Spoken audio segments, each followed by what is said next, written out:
ഇനി ഞങ്ങൾക്ക് സ്കൂളിലെ എക്സിബിഷൻ ഉണ്ട്. ഇനി സാറ്റർഡേ ആണ്. അപ്പോൾ നമ്മൾ കാറിലാണ് പോണത് ഗൈസ്. അപ്പോൾ അവിടെ കുറേ ഫുഡും കളിപ്പാട്ടം കളിക്കാനുള്ള സാധനങ്ങളൊക്കെ ഉണ്ടാകാൻ വേണ്ടിയിട്ടാണ് പോണത്. അമ്മ പറഞ്ഞൊന്നും കേൾക്കില്ല. ഗൈസ്, സ്കൂളിൽ നടക്കുന്ന എക്സിബിഷൻ കാണിക്കാൻ പറ്റുകയാണെങ്കിൽ ഞങ്ങൾ കാണിക്കാമെന്നാണ് ചോദിച്ചു. അപ്പം കാണിക്കാൻ പറ്റുമെന്ന് ഇല്ലെങ്കിൽ കാണിക്കാൻ പറ്റില്ല കേട്ടോ.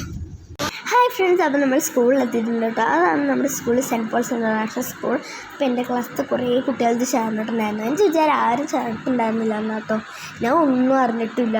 ഞാൻ അവിടെ ചുമ്മാ ക്ലാസ്സിൽ ഇങ്ങനെ ഇരിക്കണം. എനിക്ക് വിചാരം ആരും ചേർന്നിട്ടില്ല എന്നാണ്. പിന്നെ ഇതെൻ്റെ ഫ്രണ്ട് ഋഷഭ് കേട്ടോ. അവനിങ്ങനെ ഹിന്ദി ഇതിലാണ് ചേർന്ന് നിൽക്കുന്നത്. അപ്പോൾ ഒരു ദിവസം നമ്മൾ ലൈബ്രറി പോയപ്പോൾ അവൻ ചോദിക്കാൻ ഹിന്ദിയുടെ വല്ല ബുക്ക് ഉണ്ടെങ്കിൽ തരാൻ. എൻ്റെ അമ്മ പറഞ്ഞു ഇത്ര ഹിന്ദി എക്സിബിഷനിൽ ചേരണമെന്ന്. അപ്പോൾ അവനങ്ങനെ ഹിന്ദിയുടെ ബുക്കും തപ്പിക്കൊണ്ടിരിക്കുകയായിരുന്നു ലൈബ്രറിയിൽ ഫുള്ളും. പിന്നെ ഈ എക്സിബിഷന് വയനാടിനെ കുറിച്ചുണ്ട്, പിന്നെ വാട്ടർ പ്യൂരിഫയിങ് ഉണ്ട്, പിന്നെ സോളാർ സിസ്റ്റം ഉണ്ട്, പിന്നെ നമ്മുടെ മുല്ലപ്പെരിയാർ ഡാമുണ്ട്. അങ്ങനെ കുറേ ഉണ്ടായിരുന്നു കേട്ടോ ഫ്രണ്ട്സ്. പിന്നെ നമ്മൾ ലാസ്റ്റ് ഒരു പ്ലാനറ്റോറിയം ഷോയും കൂടി കണ്ടു.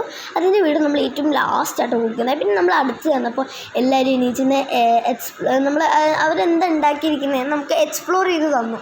അവർ അങ്ങനെ എക്സ്പ്ലോറൊക്കെ ചെയ്ത് തന്നു. പിന്നെ നമ്മൾ ഒരു ലീഫ് ഇങ്ങനെ വെച്ചിട്ട് ബൈനാക്കുലർ കൂടെ ഒക്കെ നോക്കില്ലേ. ബൈനാക്കുലർ മീൻസ് ഈ ടെലസ്കോപ്പില്ലേ, അതിൽ കൂടെ ഒക്കെ നോക്കില്ലേ. എനിക്ക് അതിന് ശരിക്കും എന്താ പറയേണ്ടതെന്ന് അറിയില്ല കേട്ടോ. അതിൽ കൂടെ ഒക്കെ നോക്കില്ലേ, അതുപോലെയൊക്കെ നമ്മൾ നോക്കി. ശരിക്കുള്ളതല്ല കേട്ടോ, അവരുണ്ടാക്കിയേക്കണതാണ്.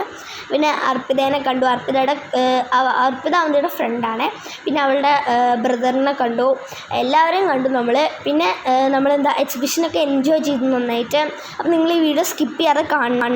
അപ്പോൾ ഫ്രണ്ട്സ്, പ്ലാനറ്റോറിയം ഷോ നല്ല രസമായിരുന്നു ഫ്രണ്ട്സ്. എനിക്ക് ഭയങ്കര ഇഷ്ടമായി. ഞാൻ വീട്ടിൽ നിന്ന് വേണ്ടിട്ട് വന്നത് അമ്മയും അപ്പൂപ്പനും മാത്രം കണ്ടാൽ മതി. കാരണം ഞങ്ങൾ ഓൾറെഡി ഇന്നലെ കണ്ടതാണ്. അപ്പോൾ അമ്മയും അപ്പൂപ്പനും മാത്രം കണ്ടാൽ മതി. ഞങ്ങൾക്കൊന്നും കണ്ടിട്ടാണ് വീട്ടിൽ നിന്ന് വന്നത്.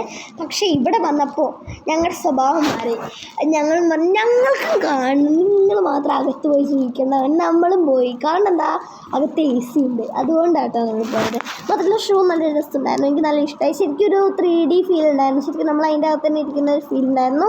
തിരുവനന്തപുരത്ത് ഇങ്ങനത്തെ ഒരു ഇതുണ്ടാകുന്നതാണ് ഞാൻ കേട്ടത്. ശരിക്കും ഇങ്ങനെ ഇങ്ങനെ പ്ലാനറ്റോറിയം ഷോ ഒക്കെ കാണാൻ പറ്റുന്ന ഒരിത് എന്തെന്നാണ് ഞാൻ കേട്ടത്. എനിക്കറിയില്ല. എൻ്റെ ഫ്രണ്ട് പോയിട്ടുണ്ടെന്നാണ് പറഞ്ഞത്. അതുകൊണ്ടാട്ടോ എനിക്കറിയുന്നത്.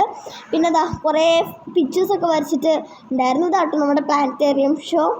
നല്ല രസമാണ്. ശരിക്കും 3D എഫക്റ്റാണ് കേട്ടോ ഫ്രണ്ട്സ്. അപ്പോൾ എല്ലാവർക്കും വീഡിയോ ഇഷ്ടപ്പെട്ടാൽ ലൈക്ക് ചെയ്യണം, ഷെയർ ചെയ്യണം, സബ്സ്ക്രൈബ് ചെയ്യണം.